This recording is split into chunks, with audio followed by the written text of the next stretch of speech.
Hello, everybody. Scott Golden here with the Golden Opportunities Coaching YouTube channel. Welcome to those of you who are new.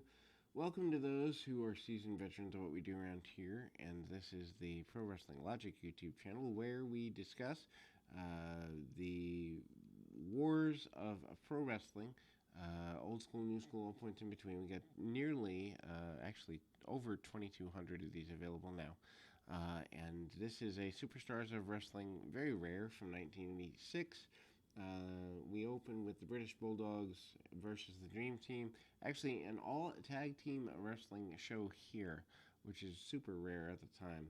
Bulldogs and the Dream Team obviously are feuding over the, still, even months after WrestleMania,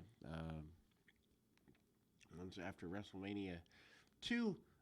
They are feuding over the wonder that is the tag team, I guess you'd say, belt division there, and obviously not a super thing there.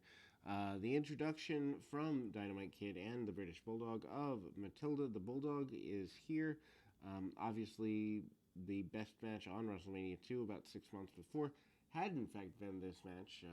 Greg Valentine and Brutus the Barber Beefcake, former tag team champions. They go brawling into things relatively quickly during the early stages, and all 4 individuals are in the ring early. Valentine takes the majority of the punishment. Valentine, obviously the more consistent heel worker, takes the flare flop forward and all points in between. Match worth going out of your way to see just because it's a good depiction of what 1986 in the WWF looks like. Dynamite manages to go to town working on the arm of Greg Valentine for a couple of minutes. Beefcake comes in and uses some more punch kick, very basic maneuvers along the way. Not exactly things you're going to write home about for sure, but it's there and it's a continual deal here. Then we see,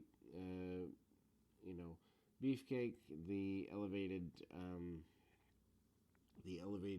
backdrop, or the elevated backbreaker, and ultimately leads there. Valentine hits a shot there and ultimately tosses his man to the outside of the ring. Pretty basic maneuver, and gets things going that way. The Bulldogs, though, there is an attempt at a double disqualification, and ultimately the wrong man is legal in the ring. That leads to the Bulldogs getting a victory there. Jake Roberts in the shower talking about the wonder that is the snake, and kind of a low promo, as it were. Jake Roberts at the time had not turned babyface yet. That's how most people remember him, because that's how he spent the majority of his WWF run. But still kind of creeping and crawling around here at this time. Don Morocco and Bob Orton, managed by Mr. Fuji, versus Billy Jack Haynes and C.V. Offee. What a weird combination that is. Offee, of course, an Islander and kind of going in that direction. Orton and Morocco stay a team through at least WrestleMania 3 here in 1987, so pretty continual there. Offee goes to work on the arm of a very bloated Don Morocco. Morocco certainly bluing up at this time, 86, 87, and into 88. And Billy Jack Haynes goes at it and into things with Bob Orton Jr. Orton Jr. cuts the ring off. Offee comes back in. Punch kick, lots of brawling, lots of basic stuff. Short knee from Morocco. Morocco not willing to take a backward step, and eventually the heels from the second rope on the inside. Don Morocco, or Bob Orton Jr. manages to get the superplex from second rope on C.V. Offee, getting a victory there. Randy Savage says that Ricky Steamboat will not be able to defeat him for the Intercontinental title. This is about a month or so before the bell angle that puts Steamboat on the shelf for several months here. Then we move to another enhancement, or tag match.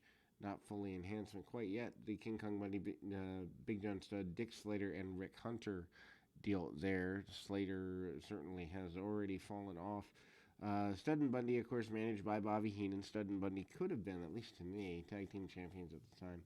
Although they weren't going to bump around too much. Dick Slater takes a good bit of punishment, back elbow and such, splash by Bundy, or attempted, and then the back elbow. Rick Hunter obviously in the match to take the fall, and Bundy hits him with a big clothesline. Bundy, if you think about it, only been around pretty heavily since about 1982 or so 86, not that long into things for Bundy. Bundy, sends Rick Hunter into John Studd, and Studd tags back to Bundy. Bundy with the big avalanche in the corner and a win for the team of Studd and Bundy going into the latter part of 1986. Ricky Steamboat says that he believes that he can, in fact, defeat Randy Savage for the Intercontinental Championship. Steamboat is saying that he's going to get it done coming up at the local area Boston show. Anyway, we move to another in the series of tag matches, Hercules Hernandez, who has just come into the promotion not too terribly long before. Hercules Hernandez and Barry O taking on the Rougeau brothers. Rougeau brothers are baby faces here, which is not how the majority of fans know them. Jacques and Ramon hitting a bunch of drop kicks. Hercules certainly not exactly happy with what's going on there. The match is super short. And, of course, Barry O, otherwise known as Barry Orton, taking the fall for his team because, well, it wouldn't make sense for Hercules, who still had meat on the bone to take a fall here in 1986. The cannonball there. Roddy Piper talking about facing Morocco coming up and basically calls Morocco a beer belly and every insulting term you can. Piper's promos at the time are great. If you can find a local area promo for that, super worth checking out there. The Hart Foundation up next. Hart Foundation managing to still be a good force tag team, moving towards the tag team championships, as it were, actually. And they are pretty aggressive in that. Pedro Morales and the Islanders versus Ken Glover and the Hart Foundation there. Ken Glover, an enhancement talent. Bret Hart and others are there. Ken Glover takes the majority of shots, including the punch kick and back suplex from the Islanders. Tama, though, manages to hit a huge top rope splash, and the Hart Foundation and Ken Glover, big surprise there, lose to the Islanders and Pedro Morales. We go to the back of the arena. Slick and the Iron Sheik and Nikolai Volkov are here next. The last tag match of the day goes to the Junkyard Dog and George Steele defeating Steve Regal and Terry Gibbs.